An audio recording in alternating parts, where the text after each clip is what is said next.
मतलब एक होता है ना कि दैट गाय, तुम्हें पता हो, तुम्हारे मन में एक इमेज आ गई होगी जब मैंने बोला होगा कि how to be that guy. तो कैसे बनना है वो, ठीक है। तो मैं तुम्हें वो बताने वाला हूँ आज कि कैसे तुम वो लेवल अचीव कर सकते हो जो तुम्हें करना है। मतलब तुम्हारे दिमाग में जगह है जहाँ तुम्हें पहुँचना है, ठीक है। मनी वाइज नहीं, लेकिन तुम्हें अपनी पर्सनैलिटी वाइज उस जगह तक पहुँचना है। तो तुम कैसे पहुँच सकते हो उसके मैं स्टेप्स बताऊँगा तुम्हें। तो इस वीडियो को ध्यान से देखना और ध्यान से सुनना इन स्टेप्स को, और फिर इन्हें अपनी लाइफ में इंप्लीमेंट भी जरूर करना। सिर्फ सुनने से कुछ नहीं होगा, ठीक है। इंप्लीमेंट करोगे तभी तुम धीरे धीरे करके ग्रो कर पाओगे। और ऐसा भी नहीं कि मैं तुम्हें कोई शॉर्टकट बता दूंगा कि तुम एकदम ही मतलब सुने मेरी स्टेप्स और तुमने एक दिन करे 2 दिन करे और तुम मतलब इम्प्रूव करके, ये लंबा समय होता है, ठीक है। धीरे धीरे करना पड़ता है, प्रोसेस होता है। अब फास्ट कर सकते हो तुम इस प्रोसेस को, लेकिन मिनिमम टू मिनिमम मंथ्स, महीने तो लगते ही हैं काफ़ी। मतलब लगा लो 4 से 5 महीने तो मिनिमम लगेंगे ही अच्छा रिजल्ट देखने में। इतना रिजल्ट कि तुम खुद नोटिस कर पाओ, कोई और तुम पे नोटिस कर पाए कि रिजल्ट भाई अच्छा आया है, इंप्रूवमेंट हुई है। और बाकी तुम उसको धीरे धीरे इंप्रूव करते रहना। तो अब स्टार्ट करते हैं वीडियो को, ज़्यादा देर नहीं करते, ठीक है। सो पहला स्टेप है इवॉल्व कॉन्स्टेंटली। मतलब हमेशा ना इवॉल्व करते रहो, ठीक है। कभी भी सेम जगह पे तुम हो ना जहाँ, वहाँ मत रहो। जैसे कि फॉर एग्जांपल मैं तुम्हें बताता हूँ एग्जांपल। स्कूल के समय पे ना हमारी क्लास, सबकी क्लास में होता है, ठीक है। तो कुछ कुछ बच्चे होते हैं मतलब जो उस समय बहुत मतलब लुक वाइज बहुत अच्छे होते हैं, ठीक है।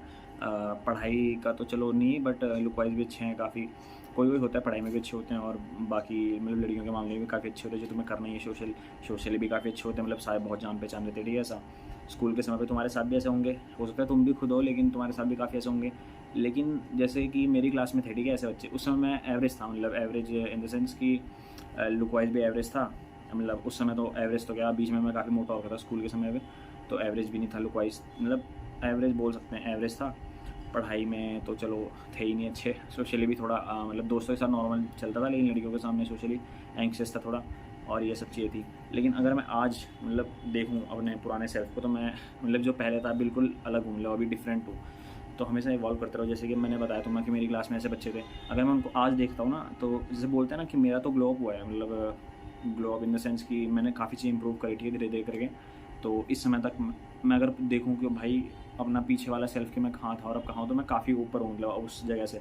अब लेकिन जो वो बंदे थे, मतलब जो उस समय इतना अच्छा कर रहे थे, सब कुछ उन पे था, मतलब ठीक है। तो आज अगर मैं उनको देखूँ ना, तो I am proud of my self कि भाई अच्छा है मैंने ग्लो अप किया। कि काफ़ी बंदे जो है ना उसी लेवल पे रह जाते हैं, उससे नीचे गिर जाते हैं, पता है।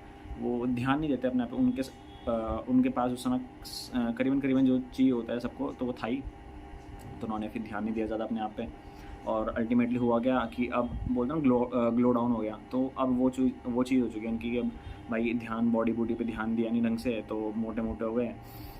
कर रहे हैं कुछ, ठीक है। मतलब अब लड़कियों के मामले में भी नॉर्मल, मतलब ठीक है जैसे पहले थे, लेकिन हो जाता है ना ग्लो डाउन। तो ये चीज़ें ग्लो हमेशा करते रहना है। तो ग्लो के लिए जो सबसे पहली चीज़ है कि हमेशा इंप्रूव करते रहो, ठीक है। अपने आप को कीप इवॉल्विंग, इवॉल्व करते रहो। चाहे तुम कैसे भी इवॉल्व कर रहे हो, ठीक है। पर्सनैलिटी वाइज कर रहे हो या फिर फिजिकली कर रहे हो, लुक वाइज कर रहे हो, हमेशा अपने आप को इवॉल्व करते रहो हर एस्पेक्ट में ऑफ लाइफ के। जितने भी तुम कर सकते हो ना, जितना तुम्हारे हाथ में है कि हाँ भाई तुम पे इतना टाइम है, तुम इन चीज़ों को इम्प्रूव कर सकते हो, तो वो करते रहो, ठीक है। अब सेकंड स्टेप है डू नॉट सीक अटेंशन। मतलब कभी भी ना अटेंशन की भूख मत रखो अपने अंदर। क्योंकि जैसे तुमने देखा होगा जो दैट गाय जो तुम्हें बनना है, वो कभी भी अटेंशन की भूख नहीं रखता। मतलब कभी वो सीख नहीं करता टेंशन, लेकिन उसे खुद ब खुद सारी अटेंशन मिलती है, ठीक है, जहाँ से मिलनी चाहिए। तो ऐसा क्यों होता है? क्योंकि अगर तुम अटेंशन सीख ही नहीं कर रहे तो तुम्हें मिलेगी कैसे, तुम ये सोचोगे। और है ना, तुम अटेंशन सीख करोगे तो तुम्हें नहीं मिलेगी, क्योंकि तुम्हें ऐसा लगेगा तुम बहुत ग्रीडी हो अटेंशन के लिए, बहुत नीडी हो कि तुम्हें अटेंशन चाहिए, दिखता है सामने से, ठीक है। तो अटेंशन को वो मत करो कि तुम्हें अटेंशन चाहिए दिखा, मतलब कभी ग्रीड मत रखो इस चीज़ की। तुम्हें अपने आप मिलेगी अगर तुम्हें वो दैट गाय बनना है, मतलब वो आदमी जो तुम्हारा जो भी है रोल मॉडल या इंस्पिरेशन जो भी बोलूँ। तो उसके लिए कभी भी ना अटेंशन की भूख मत रखो हमेशा। और ये करें कैसे कि मतलब तुम कैसे अटेंशन पाओगे बिना उसको चाहे। तो हमेशा क्या करो, जैसे ना हमेशा जैसे मैंने बहुत देखा है लोगों को कि 1-2 दिन बात करते होते, मेरे साथ भी हुआ है कि काफ़ी लोग ना मतलब 1-2 दिन मैंने उनसे बात करी। अब कम्युनिकेशन स्किल्स मेरी काफ़ी अच्छी हैं, मतलब मैं घुल मिल जाता हूँ ऐसे ना कि कंफर्टेबल हो जाता हूँ लोगों के साथ, और लोगों को भी अपने साथ कंफर्टेबल कर लेता हूँ। लेकिन फिर भी मतलब एक होता है कि 1 या 2 दिन हुए बात करते हुए, और सामने वाला ना मतलब इतना ओपन अप हो गया मेरे सामने कि मतलब उसने अपनी ज़िंदगी की सारी चीज़ें बता दी, दुख दर्द ये सब, कि मतलब भाई ऐसा ऐसा। अब ये तो चलो लड़का अगर मेरे से लड़का लड़के से कर रहा है तो ठीक है, मतलब हम उसको चल सपोर्ट दे जो भी है। लेकिन एज अ गाय तुम अगर किसी लड़की से ऐसा करते हो कि मतलब इतनी जल्दी ओपन हो जाते, तो मोस्टली इट्स टर्न ऑफ, ठीक है, मतलब फॉर गर्ल्स। क्योंकि तुम इतनी जल्दी ओपन अप हो रहे हो ना कि मतलब सब कुछ बता रहे हो, तो अब सब तुमने अपनी लाइफ के बारे में जब उसे बता दिया ना, तो वो क्यूरियोसिटी नहीं रहती, पता है, वो मतलब एक बोरिंग हो जाता है कि भाई अब तो मेरे को सब पता है इसके बारे में, तो कुछ फ़ायदा नहीं। तो हमेशा try to maintain a curiosity about your life, ठीक है, कि क्यूरियस रहना चाहिए सामने वाले को कि तुम्हारी लाइफ में चल के आ रहा है, तुम सब उसे बताओ, एक लेवल, एक लिमिट रखो, ठीक है, ऐसा भी नहीं बिल्कुल मत बताओ, क्योंकि जब तक तुम कुछ नहीं बताओगे ना उसको अपनी प्राइवेट लाइफ के अपने बारे में, तब तक इंटरेस्ट भी नहीं जागता। तो बताओ, लेकिन एक लिमिट तक रहना चाहिए, ठीक है, सब कुछ की क्यूरियोसिटी जो है वो भी बनी रहे, ठीक है। तो ये हो गया सेकंड स्टेप है, ठीक है। और थर्ड स्टेप जो होगा वो होगा लुक्स मैक्सिंग। अब ये बहुत ही मतलब, अब तुम बोल सकते हो कि बहुत ही वैसा, ये तो बहुत तुमने कॉमन चीज़ बोल दी भाई कि लुक मैक्सिंग मतलब लुक्स तो इंपॉर्टेंट होते हैं। बहुत लोग, पता है, कैमरे के सामने बहुत लोग कहते हैं कि भाई लुक इंपॉर्टेंट नहीं है, ये नहीं है, वो नहीं है। मैं नहीं मानता, मैं खुद बोल रहा हूँ, मेरे लिए भी लुक्स मैटर करते हैं। अगर मेरे को किसी को अपना पार्टनर चूज़ करना है तो सबसे पहले मतलब एंट्रेंस होता है ना, एक जो तुम्हारा टिकट होता है, मतलब तुम्हें कहीं भी अगर किसी मान लो मूवी देखने जाना है तो टिकट पहले तुम गेट पर टिकट चेक कराते हो ना, तो जो टिकट होता है वो लुक्स होता है। मतलब अगर मैं किसी को इतनी भीड़ में देख रहा हूँ तो ऐसा नहीं है, अब पर्सनैलिटी देख के तो नहीं पता चल सकती ना मेरे को किसी की, भाई लोग बोलते हैं कि पर्सनैलिटी मैटर करती है, लुक्स मैटर नहीं करते। तो सबसे ज़्यादा मैटर मेरे हिसाब से for as a entry ticket जो होता है ना, वो लुक्स मैटर करते हैं, क्योंकि तुम जब किसी को लुक वाइज पसंद करोगे तब जाके उससे बातचीत करोगे, और तब जाके तुम उसकी पर्सनैलिटी देखोगे। और और थोड़े बहुत ऐसे केस होते हैं कि भाई तुम ग्रुप में हो, तुमने किसी कोई तुम्हें लुक से पसंद नहीं आया, नॉर्मल बातचीत ग्रुप की वजह से हो गई, और फिर तुम्हें उसकी पर्सनैलिटी पसंद आई, तो तुम्हें जो भी प्यार वगैरह होता है। लेकिन मेनली मतलब आज के ज़माने में, और मेनली जितने भी ज़्यादातर 95% लोग जो हैं सबके लिए लुक मैटर करता है, ठीक है, चाहे कोई मुंह पे बोले ना, मैटर सबके लिए करते हैं लुक्स। तो हमेशा लुक मैक्सिंग जो होती है, अब तुम कैसे कर सकते हो, ठीक है, लुक मैक्सिंग। सो पहले तो अपना स्टाइल इंप्रूव करो। पहली चीज़ कि अपना स्टाइल मतलब ऐसा भी नहीं कि ट्रेंड फॉलो करो, लेकिन अपने अपने कंफर्ट के हिसाब से और अपनी बॉडी टाइप के हिसाब से, और मतलब गुड लुकिंग के हिसाब से, मतलब तुम अच्छे दिखो। और ऐसा नहीं कि तुम्हें खुद अच्छे लगने तो चाहिए पहले तुम, उसके बाद तुम, अगर तुम्हारी कोई फीमेल दोस्त है ऐसे, तो उनसे पूछोगे मतलब कैसा है, लग रहा हूँ मैं ऐसे ऐसे, और नहीं है तो कोई बात नहीं, लेकिन तुम अपने आप पे और कॉन्फिडेंट रहो, ठीक है। तो ये तो हो गया लुक्स मैक्सिंग में कि तुम अपना स्टाइल कैसे अच्छा कर सकते हो। सेकंड चीज़ होती है बॉडी, ठीक है, कैसे अपनी बॉडी अच्छी कर सकते हो। तो सबसे पहले अगर तुम अनहेल्दी हो, मोटे हो, तो वेट लूज़ करो। स्किनी हो बहुत, थोड़ा गेन करो, मसल गेन करो, वेट नहीं, अलग चीज़ होती है दोनों, वेट और मसल्स। वेट में क्योंकि तुम मसल्स या फैट भी गेन कर रहे हो, लेकिन अगर तुम सिर्फ मसल गेन कर रहे हो तो तुम ज़्यादा अट्रैक्टिव लगते हो। तो अगर स्किनी हो तो मसल्स गेन करो, और फैट हो तो मसल गेन करो बट फैट लूज़ करो। बॉडी फैट परसेंट लो मेंटेन रखो, ऐसा भी नहीं बहुत ज़्यादा, पर 10 to 15% जो होता है आइडियल होता है, ठीक है। तो इतना मेंटेन करने की कोशिश करो एटलीस्ट। मतलब तुम्हारे फेशियल जो यहाँ पे जो ज़्यादा फैट होता है ना जमा, तो इस चीज़ को कम करने की कोशिश करो। तो ये हो गया, जिम जाओ, या फिर तुम्हें अगर जिम नहीं जाना तो घर पे एक्सरसाइज करो, या रनिंग करो, कैलिस्थेनिक्स करो, जो भी एक्सरसाइज तुम्हें करनी है, कोई भी मार्शल आर्ट सीखना है, कोई भी सीखो जिससे तुम्हें फिट हो सको, मतलब जिससे तुम्हारी बॉडी इंप्रूव हो सके, तुम्हारी लुक्स इंप्रूव हो सके। तो ये हो गई इसकी लुक मैक्सिंग में दूसरी चीज़। तो अपने लुक्स इस तरह से मैक्स करो। स्किन केयर रूटीन यूज़ कर लो, अगर तुम्हारी स्किन बहुत ख़राब है या तो डर्मेटोलॉजिस्ट को दिखाओ, डॉक्टर को दिखाओ। और मतलब ऐसे ही अपने अपने आप ना ग्रूम्ड रखो, मतलब अपना ध्यान रखो कि भाई अपने लुक्स का भी ध्यान रखो, कि जैसे तुम कहीं जा रहे हो तो एक बार अपने आप को देखो शीशे में कि भाई मैं कैसा लग रहा हूँ, ठीक लग रहा हूँ, नहीं लग रहा हूँ। ये नहीं कि सुबह उठे, मुंह धोए, निकल गए कहीं भी, पता नहीं बाल कैसे हो रहे, क्या हो रहा, कपड़े कैसे पहने हैं, कुछ नहीं पता चल रहा। जब बाहर गए तो वही होता है। तो जब तुम अपने आप को अच्छे से ट्रीट करोगे ना, तब जाके तुमको जो है अपने आप पे कॉन्फिडेंस आएगा। अब जब तुम बॉडी बनाओगे या फिर जो तुम्हारा फिजिक अचीव करोगे ना, तुम्हारी आइडियल गोल फिजिक, या फिर जैसे तुम्हें करना है, फिजिक अचीव करनी है, या फिर लुक्स अचीव करने हैं, स्किन तुम्हारी इंप्रूव हो रही है, जब तुम अपने आप में इंप्रूवमेंट देखते हो ना, तब जाके तुम्हें अपने आप पे कॉन्फिडेंस आता है। सबसे अट्रैक्टिव चीज़ होती है ना एक लड़के की, किसी की भी, लड़का छोड़ो, लड़का लड़की, कॉन्फिडेंस होता है कि वो अपने आप में कितना कॉन्फिडेंट है। सो कॉन्फिडेंस तभी आएगा जब तुम अपने आप को इम्प्रूव करते रहोगे। तो ये हो गई लुक मैक्सिंग जो था थर्ड पॉइंट, ठीक है। फोर्थ पॉइंट जो रहेगा वो रहेगा कि don't compare your self with anyone, मतलब कोई भी।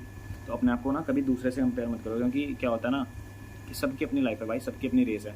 तुम अभी देख रहे हो जो तुम्हें करना है, मतलब क्या करते हैं लोग पता है, कंपेयर ऐसे करते हैं कि फॉर एग्जांपल मान लो मुझे अभी कोई गोल अचीव करना है, इस फॉर एग्जाम्पल मैं कॉलेज में हूँ, ठीक है, कॉलेज की, और मैं चाहता हूँ कि मैं कॉलेज से पास आउट होने से पहले कुछ अर्निंग स्टार्ट कर दूँ, पैसा कमाना स्टार्ट कर दूँ, ताकि मैं सपोर्ट कर सकूँ फैमिली को, अपना खर्चा खुद उठा सकूँ। लेकिन मैं देख रहा हूँ कि मेरे साथ के ही बंदे की पैसा कमा रहे हैं, बहुत अच्छा पैसा कमा रहे हैं, ये भी नहीं कि सपोर्ट बहुत अच्छा पैसा कमा रहे हैं, तो मैं अपने आपको उनसे कंपेयर करता हूँ। या फिर मेरे को मान लो सोशल इच्छा होना है, लड़कियों से बातचीत करनी है, मेरे से नहीं हो रही, सो सॉरी गाइस, एक कॉल आ गया था तो जल्दी जल्दी काट दिया मैंने।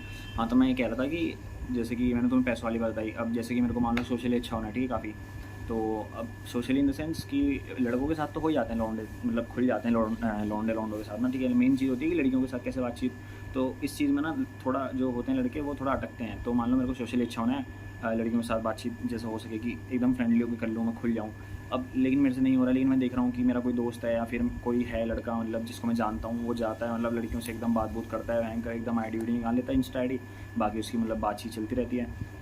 सो मैं अपने आप को उससे कंपेयर करता हूँ कि भाई ये कर सकता है, मैं नहीं कर पा रहा, या फिर ऐसा होता है ना, तो हम पता है क्या करते हैं, कॉपी करने की कोशिश, मतलब हम नहीं भी चाह रहे हैं ना, लेकिन साइकोलॉजी हमारी ऐसी होती है कि धीरे-धीरे हम कुछ-कुछ चीज़ें नोटिस करते हैं कि हाँ, हो सकता है कि ये चीज़ इसकी अच्छी हो, तो हम इसको कॉपी कर लेते हैं, या ये इस चीज़ को हम कॉपी कर लेते हैं अपने आप में, तो क्या पता हम भी ऐसे हो जाएँ, या फिर कंपेयर कर रहे हैं, तो कंपेयर करने से पहले तो तुम कॉपी करने लगोगे, तुम्हारी अपनी जो खुद की आइडेंटिटी है वो छुपने लग जाएगी, ठीक है। दूसरी चीज़ ये होती है कॉपी, जब तुम किसी को अपने आप से कंपेयर कर रहे हो कि तुम ना लो फ़ील करते हो, कि तुम्हें ऐसा लगता है कि तुम ही कुछ कम हो, मतलब सामने वाला इतना अच्छा कर पा रहा है, तुम ही कुछ कम हो, तुम नहीं कर पा रहे, जो ऐसा-ऐसा है, तो लो फ़ील होता है। उससे मतलब काफ़ी चीज़ होती है, डिप्रेशन, एंग्ज़ायटी जो भी हो। अब होनी तो नहीं चाहिए यार वैसे, बट हो जाती हैं, पता है लोगों को। तो कंपेयर कभी नहीं इसलिए करना चाहिए क्योंकि सबकी अपनी लाइफ़ है, सबके अपने रास्ते हैं, पता है। जैसे कोई सब अपने रास्तों पे चल रहे हैं अपनी ज़िंदगी के ना, किसी को नहीं पता कि कौन-सा किसकी ज़िंदगी में क्या होने वाला है आगे जाके। तो किसी और के रास्ते को अपनी ज़िंदगी से कंपेयर मत करो, तुम्हारा रूट कुछ और है, उसका रूट कुछ और है। तुम अलग रास्ते जाने वाले हो, तो तुम कंपेयर करके अपने आप को ही जो है कोसोगे, इम्प्रूव भी नहीं कर पाओगे, ठीक है। कंपेयर करते रहोगे अपने आप को तो इम्प्रूव भी नहीं करोगे, मेंटली भी तुम्हारा फकअप होगा, और यही चीज़ें हैं। तो फिर कंपेयर कभी मत करना, ठीक है, किसी को अपने आप से, या फिर अपने आप को किसी से भी। और मतलब ये मत सोचना कि भाई मेरे से नहीं हो रहा है, ये जो भी है। ये तो था फोर्थ पॉइंट। अब है फिफ्थ, ठीक है, कि always be up to something, ठीक है, कि मतलब हमेशा कुछ ना कुछ करते रहो, मतलब ऐसे नहीं खाली बैठे रहो या फिर कुछ नहीं कर रहे, बोरिंग सी लाइफ है, मतलब हमेशा कुछ ना कुछ करते रहो, कुछ सीखते रहो नया। फॉर एग्जांपल घर पे, मतलब तुम अगर मान लो कॉलेज के समय बाहर रह रहे हो, घर से दूर रह रहे हो, तो खाना बनाना सीख गए तुम। मान लो तुम जिम कर रहे हो, या फिर तुम मार्शल आर्ट सीखने लग गए, तुम आर्ट कर रहे हो, कोई ड्राइंग कर रहे हो घर में बैठ के, हमेशा कुछ ना कुछ सीखते रहो। मतलब अपनी ज़िंदगी को ना ऐसे रखो कि कुछ ना कुछ हमेशा इंप्रूव करते रहना है, चाहे छोटी से छोटी चीज़ करोगे ना, तो धीरे छोटे-छोटे स्टेप करके बड़े होते हैं। तो जैसे तुम एक बार ये हैबिट लगे ना तुम्हें कि हमेशा कुछ ना कुछ करते रहना है, सीखते रहना है, इंप्रूव करते रहना है, तो फिर ये हैबिट एक बार लगने के बाद तो तुम करते ही रहोगे हमेशा। तो छोटी-छोटी चीज़ों से स्टार्ट करके, लेकिन धीरे-धीरे इंप्रूव करते रहो अपने आप को, हमेशा कुछ ना कुछ करते रहो। ट्रैवल भी कर रहे हो तो अच्छी बात है, पर मतलब करते रहो, ट्रैवल्स कर रहे हो, जैसे तुम घूम रहे हो, बट ऐसा भी नहीं कि सिर्फ घूम ही रहे हो इस टाइप में कि मस्ती मौज काट रहे हो। इम्प्रूव भी करना है खुद को, हमेशा कुछ ना कुछ करते रहो। कोई बुक पढ़ लो, ठीक है, सेल्फ इम्प्रूवमेंट की कोई बुक पढ़ लो, या कहीं से कुछ चीज़ के बारे में नॉलेज लो, वो ट्राई करो। तो हमेशा अपने आप को इम्प्रूव करते रहो, और हमेशा कुछ ना कुछ चीज़ पे रहो, मतलब करना कि भाई कुछ तो करते रहना है, हमेशा खाली नहीं बैठ। और इससे ये भी चीज़ होगी कि भाई तुम खाली नहीं बैठोगे, तो एक होता है दिमाग में, होता है, मैंने जो पिछली वीडियो में बताया था कि जो इंसान बहुत खाली बैठता है ना, उसके दिमाग में रिग्रेट और एंग्जाइटी होती है कि भाई मैं कुछ तो कर नहीं रहा हूँ, वो कर भी नहीं पा रहा है कुछ, लेकिन ये भी सोच रहा है कि मैं इस समय खाली बैठा हूँ, कुछ नहीं कर रहा हूँ। तो ये चीज़ भी नहीं होगी, तुम कुछ ना कुछ करते रहो, तुम्हारे दिमाग में रहेगा हाँ भाई मैं इंप्रूव कर रहा हूँ, कुछ ना कुछ कर रहा हूँ, तो एंग्जाइटी डिप्रेशन ये भी चीज़ नहीं होगी। तो ये इसका प्लस पॉइंट रहता है, ठीक है। सो यही होता है कि पहले एक्ट करो, फिर इंक्रीज़ होगा कॉन्फिडेंस। ऐसा ये कोई फॉर्मूला नहीं होता कि तुम बिना कुछ करे कुछ पालोगे, हमेशा पहले कुछ करना पड़ेगा तब जाके तुम्हें कुछ मिलता है। तो act first, then increase your confidence. और फिर दूसरी चीज़ है कि मेंटली ग्लो अप करने के लिए हैबिट्स जो होती है ना, अपनी हैबिट्स अच्छी करो। तुम नशा कर रहे हो भाई, दारू पी रहे हो, सिगरेट पी रहे हो, दोस्तों के साथ घूम ही रहे हो, बकचोदी काट रहे हो, तुम्हें पता है तुम्हारे दोस्त भी ऐसी हैं और तुम भी ऐसी कर रहे हो उनके साथ, तो अपनी हैबिट्स चेंज करो, अपना एनवायरनमेंट चेंज करो, ठीक है। हैबिट्स कैसे चेंज करोगे कि ये जो तुम दारू वगैरह पी रहे हो, सिगरेट पी रहे हो, उसको हटाओ, अपनी हैबिट्स सुधारो। सुबह जल्दी उठना स्टार्ट करो। रात को अगर तुम्हारा सोने का जो है स्लीप शेड्यूल है वो भी ख़राब है, कि मतलब तुम 2-3 बजे सो रहे हो, कभी फ़ोन चला रहे हो रात को पूरी रात, फिर सो रहे हो, फिर सुबह देर में उठ रहे हो, तो उसको भी ठीक करो। चाहे तुम फ्री भी हो ना दिन में, मान लो जैसे मेरा कॉलेज है अभी 1 बजे का है, 12 बजे का है, तो बट मैं सुबह 7 बजे उठ जाता हूँ, वो भी बहुत जल्दी नहीं उठ रहा हूँ मैं, लेकिन मेरे टाइम के हिसाब से ठीक है। मैं 8 घंटे की स्लीप लेता हूँ, करीबन 11 बजे तक सो जाता हूँ, और फिर सुबह 7 बजे उठ जाता हूँ। तो ये चीज़ तुम अपना स्लीप शेड्यूल सही करो, ठीक है, हैबिट सही करो। जैसे कि मैंने बताया कि नशे वगैरह छोड़ दो, फिजिकली इंप्रूव करने जो मैंने बताया, फिजिकली एक्टिविटी करो, और मेडिटेशन करो सुबह उठ के, अगर हो पाते। तो मैं स्टार्टिंग में दिक्कत आती है थोड़ा, तो थोड़े से स्टार्ट करो, 5 minute, 10 minute, 15 minute, 20 minute meditation करो। उससे काफ़ी ना तुम्हारा कॉन्फिडेंस भी इंप्रूव होता है मेडिटेशन से, एंजाइटी वगैरह दूर होती है, तुम्हारे थॉट्स क्लियर होते हैं, नेगेटिव थॉट्स हटते हैं, काफ़ी चीज़ होती हैं। तो मेडिटेशन बहुत इंपॉर्टेंट है। तुम यूट्यूब पे काफ़ी वीडियो देख सकते हो कैसे करते हैं मेडिटेशन, और वहाँ से सीख के तुम ट्राई कर सकते हो मेडिटेशन। ये भी बहुत इंपॉर्टेंट चीज़ है मेडिटेशन। और बाकी अपनी सारी गंदी हैबिट्स को जो तुम्हें पता है कि भाई ये ख़राब है, इनको चेंज करके अच्छी हैबिट से चेंज करो, रिप्लेस कर दो, ठीक है। और जैसे मैं बताया, कम से कम 7 या 8 घंटे की स्लीप तो लो, तुम्हारी पूरी बॉडी के लिए, अच्छी स्किन से लेके तुम्हारी बॉडी के लिए, मसल्स के लिए, सब चीज़ के लिए स्लीप अच्छी होती है, डाइजेशन सिस्टम के लिए, दिमाग के लिए, हर चीज़ के लिए। तो 7 से 8 घंटे की स्लीप मैंडेटरी रखो अपनी, कि भाई तुम्हें इतना लेना है, और उसके हिसाब से फिर काम भी करो। जब तुम इतनी स्लीप ले रहे हो तो ये नहीं कि कुछ कर तो रहे नहीं पूरे दिन, बस सो ही रहे हो, तो फिर काम भी करना स्टार्ट करो, जैसे मैंने बताया। अब है लास्ट स्टेप, 7th स्टेप, ठीक है, be authentic. Authentic in the sense कि जैसे मैंने तुम्हें बताया कि तुम किसी को किसी अपने आप से कंपेयर कर रहे हो, तो तुम कॉपी करने लग जाते हो उसको, ये जो सबसे मैंने पहला पॉइंट बोला था, इवॉल्व कॉन्स्टेंटली। अब कोई काफ़ी लोग बोलेंगे कि इवॉल्व कॉन्स्टेंटली में कि तुम बदल जाओ, कि मतलब पूरा ही बदल जाओ, मतलब जैसे थे, तो ऐसा नहीं है, ठीक है। तो जो लास्ट स्टेप है कि ऑथेंटिक रहो, उसमें ऐसा है कि तुम अपने आप को इम्प्रूव तो कर रहे हो, तुम अपने कॉन्फिडेंस सुधार रहे हो, ये सब चीज़ें चेंज हो रही है, लेकिन जो तुम्हारा इनर सेल्फ है ना, मतलब तुम्हें पता है तुम अंदर से कैसे हो। सो ऑथेंटिक रहो, कभी किसी की कॉपी करने की कोशिश मत करो, फेक करने की कोशिश मत करो किसी के सामने कि भाई कूल लगना है, मेरे को ग्रुप में फिट इन होना है, इसलिए मैं उनके सामने मतलब एक अलग ही पर्सनैलिटी पोर्ट्रे कर रहा हूँ। जैसे हो वैसे रहो। जो लोग तुम्हारी असली पर्सनैलिटी से तुम्हारे साथ होंगे ना, वो ज़्यादा अच्छे होंगे जो कि तुम्हारी नकली पर्सनैलिटी से होंगे। जो तुम्हारे साथ नकली पर्सनैलिटी जो तुम उनके सामने पोर्ट्रे कर रहे हो उसके साथ होंगे ना, तो वो ज़्यादा देर, क्योंकि तुम्हें पता है कि तुम हर समय वो पोर्ट्रे नहीं कर सकते, कभी ना कभी तुम्हारी असली पर्सनैलिटी सामने आएगी, और वो लोग जो तुम्हारे साथ उस चीज़ की वजह से हैं, उस पर्सनैलिटी की वजह से हैं, वो नहीं रहेंगे तुम्हारे साथ, और चाहे बुरे समय में ले लो या देर तक ले लो, नहीं रहेंगे। लेकिन जो तुम्हारे असली रियल सेल्फ से तुम्हारे साथ आए ना लोग, तुम्हारे दोस्त बने हैं जो भी हैं, तो वो हमेशा काफ़ी लंबे समय तक तुम्हारे साथ रहेंगे। तुम कभी भी नोटिस करना, जिनके सामने तुम ऑथेंटिक हो, रियल हो, मतलब एकदम, तो वो लोग जो है बहुत लंबे समय तक साथ रहते हैं। और दूसरी चीज़ ये होती है कि जैसे तुम कॉपी करने वाली बात बताई थी मैंने, किसी के वो कॉपी कर रहे हो, तो ऐसा लगता है ना कि कॉमन चीज़ है ना फिर ये तो। अब मैंने ये चीज़ कहीं देखी है, तुम भी वही चीज़ कर रहे हो, तो मैं तो सोचूंगा भाई ये तो कॉमन। ऑथेंटिक रहोगे ना तो सबकी अपनी ऑथेंटिसिटी होती है, सब थोड़ा अलग अलग, कहीं ना कहीं थोड़ा अपना यूनिक होते हैं, ठीक है। और दूसरी चीज़, अगर तुम मान लो कॉपी करते रहोगे, तो तुमने आज मान लो मेरे को देखा कि मैं ये करता हूँ, तो तुमने ये कॉपी कर ली, उसको दो कुछ समय किया, फिर कल जाके तुम्हें कोई और अपना रोल जो भी मतलब तुम्हें कोई दिखा कि बंदा ये कर रहा है, तो तुम उसकी कॉपी करते रहोगे, तो क्या होता है, तुम यहाँ इसमें इतना इंप्रूव कर पाए, फिर अगला तुमने किसी और कॉपी कर लिया, तो वहाँ इतना इंप्रूव करवाया, छोड़ दिया, ये इतना ही रहेगा, ये भी इतना ही है, फिर आगे ऐसे ऐसे करके तुम्हारे छोटे ब्लॉक्स बन रहे हैं। लेकिन अगर तुम अपने आप की जो पर्सनैलिटी उसे इंप्रूव करोगे ना, तो एक ब्लॉक है, उसको इंप्रूव करते रहोगे करते रहोगे करते रहोगे, ये बड़ा होता रहेगा, और जो ये इतना बड़ा हो जाएगा ना, तो ये अट्रैक्ट करता है फिर लोगों को, फिर तुम्हारी जो यूनिक पर्सनैलिटी निकल के आएगी ना, वो होगी जो असली होगी। सो वो अट्रैक्ट करेगी, और तुम्हारी असली पर्सनैलिटी जिसमें तुमने इतने साल काम किया है, वो जाके इतना इंप्रूव होकर यहाँ बनी है ना, सबसे इंपॉर्टेंट वो होगी। तो बस वीडियो में इतना ही था। अब अगर तुम्हें कुछ समझ नहीं आया, क्योंकि मैं कहीं कहीं बहुत तेज़ बोल देता हूँ, तो बता देना दोबारा से। वीडियो तो नहीं बनाऊंगा पूरी, बट उस पर्टिकुलर चीज़ को एक्सप्लेन कर दूंगा दोबारा शॉर्ट वीडियो में या कुछ में। तो इतनी थी इस वीडियो में चीज़ें, तो इन चीज़ों को ध्यान से करना, और मतलब इनके बारे में एक बार पढ़ लेना यूट्यूब पे वीडियो की, जैसे मेडिटेशन वगैरह, या फिर ये चीज़ें डिटेल में वीडियो चाहिए होगी तो मेरे को बोलो, और वरना तुम अगर कहीं से सीख रहे हो तो सीखो, और इन चीज़ों को इम्प्लीमेंट करो अपनी लाइफ में। और मैं चाहता हूँ कि भाई तुम बनो, मतलब अपने आप को इम्प्रूव करते रहो, धीरे धीरे सब इम्प्रूव करोगे, तभी सब मतलब तुम्हारे सारे गोल अचीव होंगे यार। मेरा मतलब मेरा क्या है, मेरे को भी अच्छा लगता है, मैं क्योंकि मैंने अपनी लाइफ में देखा है ना, धीरे धीरे करके जैसे मैं वीडियो बना रहा हूँ, तो उसमें डालूंगा कि मतलब इंप्रूवमेंट डालूंगा, मैं अपनी पहले की फ़ोटो भी डालूंगा जब मैं मोटा था, मतलब उस समय 5'7" का भी नहीं, 6'7" का था, और मतलब मेरा वेट था 70 kg, और मैंने उसके बारे में भी डालूंगा एक वीडियो, और बाद में कितना हो गया, कैसी बॉडी थी, कैसी हो गई, तो ये वीडियो भी डालूंगा। लेकिन इस वीडियो में इतना ही था इंप्रूवमेंट का, तो इसको ध्यान में रखना आपने, और हमेशा इसको इम्प्लीमेंट करते रहना अपनी लाइफ में। तो थैंक यू गाइस।